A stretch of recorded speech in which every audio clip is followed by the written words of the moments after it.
Assalamu alaikum. Today the topic of our discussion will be architectural acoustics. So let's start first with sound. What is a sound? So sound is a vibration that propagates as an acoustic wave through a transmission medium such as gas, liquid or solid.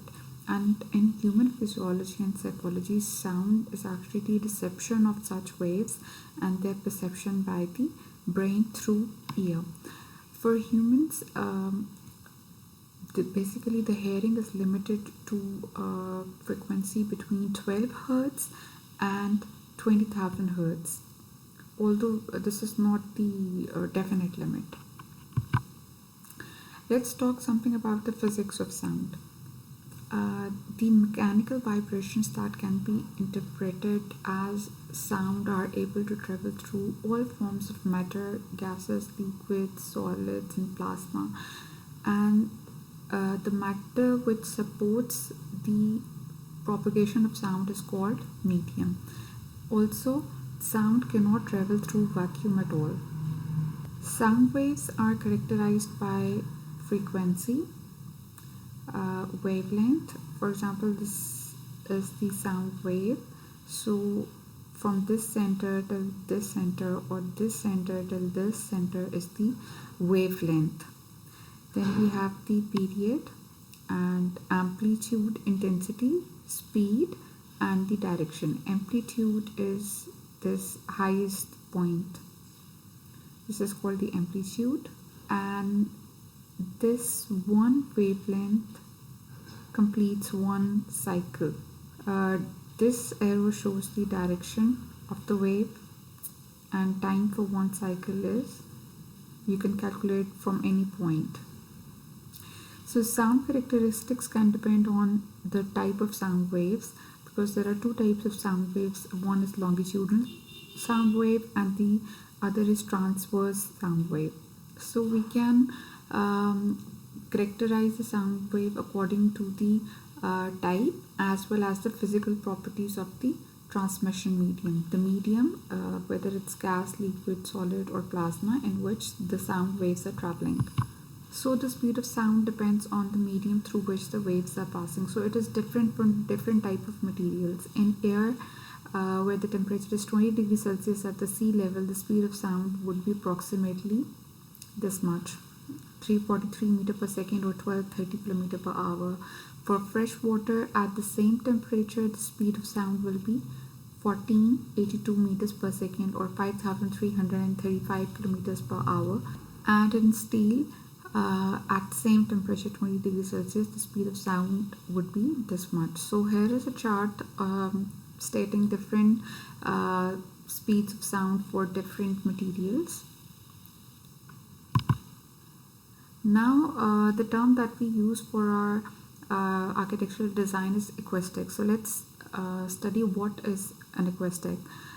So the scientific study of the propagation, absorption and reflection of sound waves is called acoustics. So the study of acoustics has been fundamental to many developments in art, science, technology, music, biology, etc. etc. So now comes that what is architectural acoustics? Architectural acoustics is a science of controlling sound within buildings. So the first application of architectural acoustic was when the opera houses were designed, and then we started using architectural acoustics for the design of different concert halls. But when we talk about multi-unit dwellings like hotels or business premises, where we have a number of smaller offices working together, that is the point where the noise suppression is the most critical design. So architectural acoustics includes room acoustics, designing of the recording and broadcast studios, home theaters and concert halls, etc. So let's talk briefly about the terminologies that are related to the acoustics. The first is airborne sound. So this is the sound or noise that is radiated directly from the source, such as loudspeaker or machine, into the surrounding air. Then we have ambient noise. Ambient noise is the total noise level in any specific environment. Audible frequency range. So this range is basically what the human ear can normally hear. So this audible range spans from 20 Hz to 20,000 Hz, as already discussed as well. But for most engineering investigations, we take the frequencies between 40 Hz and 11,000 Hz. This decibel, this is the degree of loudness. We measure the sound in decibel units, dB. Diffraction. Diffraction is basically a process where an acoustic wave is disturbed and its energy redisturbed in space as a result of an obstacle in its path. Or in simple words, you can say that basically whenever the sound wave is actually, the acoustic wave is actually encountered by some kind of obstacle, it actually bends. As soon as it hits the obstacle, it bends and redistributed in the space because of that obstacle in its path. Next one is direct sound. Sound that reaches a given location by direct straight line propagation from the sound source. Frequency, it is actually the repetition rate of a scale, the number of cycles per second. Noise is an unwanted sound. Noise reduction, which we simply call NR, this is the difference in sound pressure level between any 2 points along the path of sound propagation. Reflection, basically it is the redirection. So here we are talking about the sound waves, so this is the redirection of sound waves. The next is refraction. Refraction is the change in the direction of sound waves when the velocity of the sound wave is changed. Reverberation, or we also call it reverberation time. This is the sound in an enclosed space which results from repeated reflection at the boundaries. Sabin, this is also a unit of acoustic sound absorption, that how much acoustic sound wave is going to be absorbed. This we calculate by using the unit Sabin. Sound absorption, this is the process by which the sound energy is converted into heat energy, and thus this conversion from sound energy to heat energy actually reduce the sound pressure level. Sound insulating material. This is the material that is designed and used as partitions in order to minimize the transmission of sound. Sound insulation, the reduction of sound by a solid partition between a source and a receiver, and this may include a building wall, floor, barrier wall, or any kind of acoustic enclosure. The last one is sound intensity. This is the sound flowing per unit area in a given direction, and we always measure it over an area perpendicular to the direction of flow. Now let's talk about that what are the effects of noise on our health. So noise can cause hearing impairment, hypertension, annoyance. It can cause sleep disturbance, and it also decrease your school performance or your office performance. So beyond these effects, if we have the elevated noise levels, these levels can create stress in us, in human beings, and it can increase the workplace accident rates and stimulate aggression and other kind of antisocial behaviors. The most significant causes of this noise is vehicles or aircraft noise, or prolonged exposure to a very loud music, or it can be industrial noise. Okay, so now the question comes that what does a good acoustic involve? So good acoustic should have a good distribution of sound to all the seats that are present within that room, and this good distribution of sound depends upon the proper shaping and finishes of all the interior surfaces of the room. Then there should to be natural sound diffusion and envelopment. So what is natural sound diffusion? Basically, diffusion is the scattering of the reflected sound. It is the weakening of the reflected sound. So this scattering or this weakening of the reflected sound should be natural. So this natural sound diffusion is important for a good acoustics because properly diffused reflection produces much more natural sound that actually contributes to the enhanced ambience in a room. And envelopment. What is envelopment? So basically, this is a term that we use to describe the degree to which an audio signal is perceived as being all around the listener. So envelopment is a result of routing the signals to multiple speakers in a surround system. Then a good acoustics of a room should provide a sense of intimacy both for the audience and for the performers. And there should be a proper reverberation time for all the frequencies, which this reverberation time, it also depends upon the room's volume and what is the total absorption of all the material of the interior surfaces present within a room. So these are the 6 factors that affect the architectural acoustics, and whenever we are designing the architectural acoustics, we take into account these phenomena. The first one is reverberation time, the next is loudness, then Acoustics effect, structure borne sound, the echo, and the focusing due to the walls and ceilings. Now let's discuss all of these one by one. So first of all is the reverberation time. So if you have designed the room where, and after the calculations we have come up with the reverberation time that is too high, that means that the sound produced by the speaker is going to persist within the room for a longer period of time.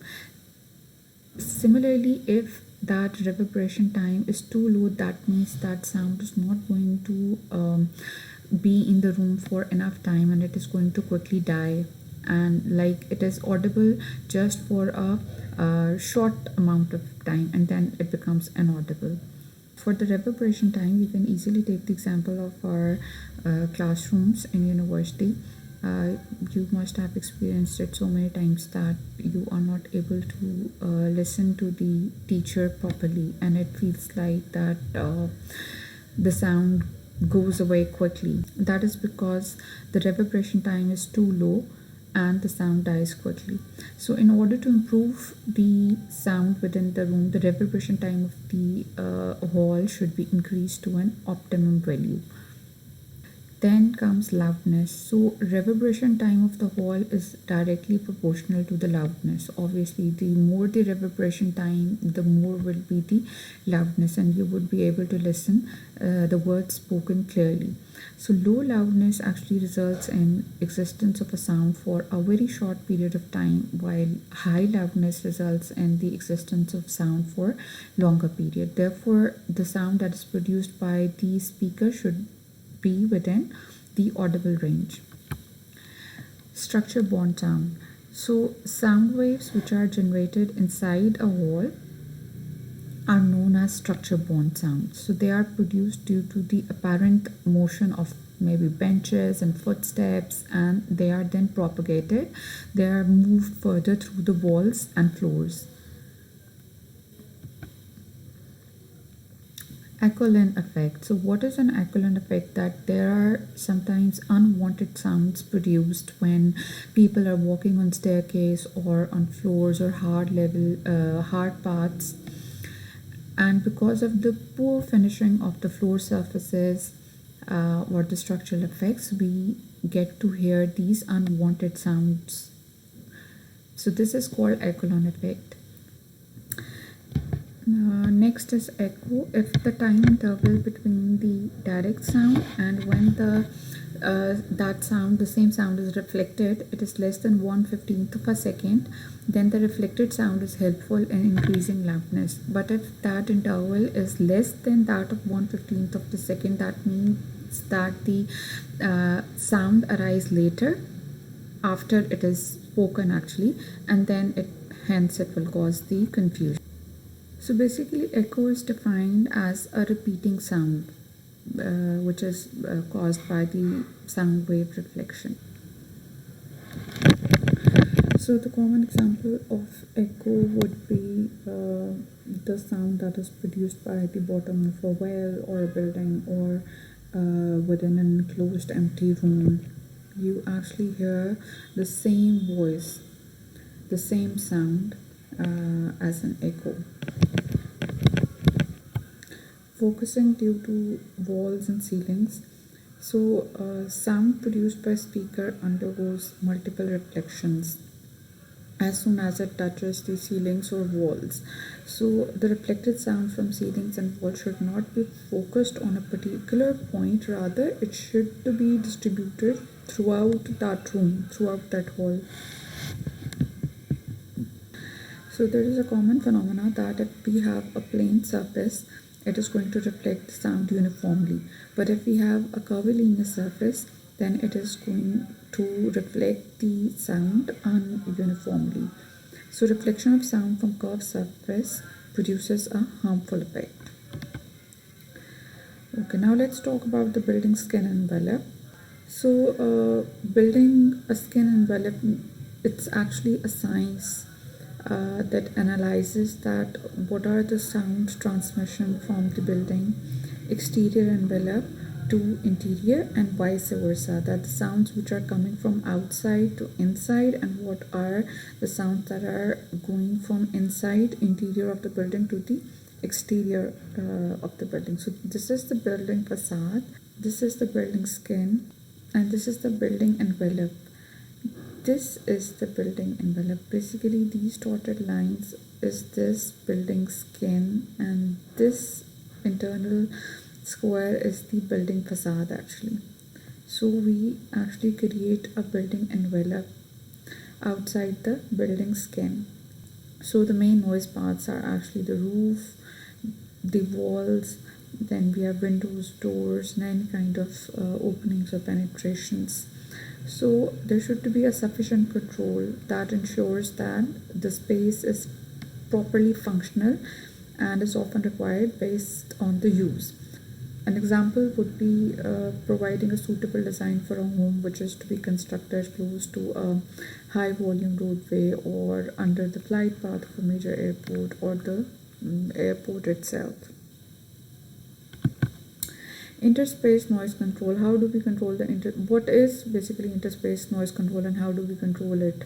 The science of limiting or controlling the noise transmission from one building space to another, so that we ensure that the space is properly functional and the sound within that building has its privacy, that it doesn't go from one space to another space within a building. So the typical sound parts which are there in a building are room partitions, ceiling panels, doors, windows blacking, ducting kind of things. Okay? An example would be providing suitable partition wall design in an apartment complex to minimize the mutual disturbance due to noise by residents in adjacent apartment. So let's talk about interior space acoustics now. So interior space acoustics is basically the science of controlling the room surfaces. Room surfaces include walls and windows and doors and ceilings, and this is done by the sound absorbing and reflecting properties of these materials out of which the walls and ceilings and doors and windows have been made. We have to calculate the reverberation time of that room because it fits on the higher side. That means it is going to lead to the poor speech intelligibility. So the next point is that the sound reflections, they create a standing wave within that room that produces natural resonances.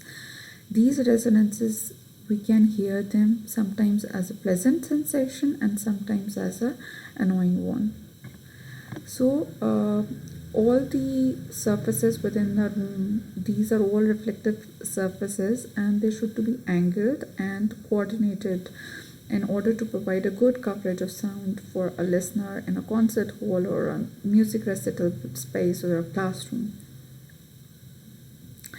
So here the example is given that to illustrate this concept, you can consider that the difference between a modern large office meeting room, for example like this, or a lecture theater, and this is the example of a traditional classroom which has all the hard surfaces, and here most of the wall space and especially the ceiling has been designed by using some angled surfaces that provides a good coverage of sound. Now let's talk about some acoustical materials which are used as sound absorbers. So these sound absorbing acoustic panels and soundproofing materials are used to eliminate sound reflections, to improve speech intelligibility, and they reduce the standing waves, and they prevent the comb filtering. Comb filtering is the action as if just like if you are using the comb, it actually filters some of the hair through those strand of the comb. So this comb filtering of the sound actually filters some certain frequencies of the sound. So a wide variety of materials can be applied to walls and ceilings depending upon your application and the environment that you need for that room. And these materials vary in thickness and in their shape, and according to their thickness and their shape, they are meant to achieve different sound absorption ratings. And we use them according to our specific sound requirement within a room. So types are acoustical foam panels and white printable acoustical wall panels. Foam panels look like this, and the white printable acoustical wall panels look like this. Then we have the same thing, the sound absorbers. Then we have fabric wrapped panels. Fabric wrapped panels look like this. These are different types of shapes of the boards of the panels which are actually wrapped with a fabric. Then we have acoustical wall coverings like this, and ceiling tiles. This is the example. Then for sound absorbers, we have baffles and banners for ceilings. So baffles and banners for ceiling look like this. We install them like these. They look like banners. They are small, thin, maybe marble tiles or a fabric. And the last one is the fiberglass blankets and rolls. So this is how a fiberglass blanket looks like. The next acoustical material that we can use is a sound reflector. So it is very important to provide as much natural reinforcement for the unamplified voice as possible. So this phenomena is actually going to be applied equally in smaller rooms, classrooms, meeting rooms, but it is very important when we talk in particularly about the larger spaces where the distance between the speaker and the listener is greater, like our auditoriums, multipurpose halls, etc. So how do we achieve that natural reinforcement? That is by placing these type of reflective surfaces strategically. So it is like, for example, that in theater it is common to place reflectors above the stage, and they are angled in such a way that they give full reflections, particularly at the back of the auditorium. So hard flat surfaces can be considered to reflect sound in a similar manner to the way that a mirror reflects light, because mirror is actually reflecting light waves in a manner that the angle of incidence is always equal to the angle of reflection, and that is how these reflected surfaces are reflecting sound waves, where the angle of incidence becomes equal to the angle of reflection. So these sound reflecting materials, they can be of glass, marble, metal, etc. The next type of acoustical material used is sound diffuser. These devices actually reduce the intensity of sound by diffusing it, by scattering it, by weakening it over an expanded area, rather than eliminating the sound reflections, just like the sound absorber would do. So traditional special diffusers, such as the polycylindrical, which are barrel-like, like this shapes, also double as low frequency traps. Then we have temporal diffusers, such as binary arrays and quadratics. These are all the names of the sound diffusers according to their shapes. They scatter sound in a manner which is similar to the diffraction of light, where the timings of reflections from an uneven surface of varying paths causes interference, which spreads the sound. So the types are pyramid diffusers, double duty diffusers, and quadratic diffuser. So that is all about the architectural acoustics for this lecture.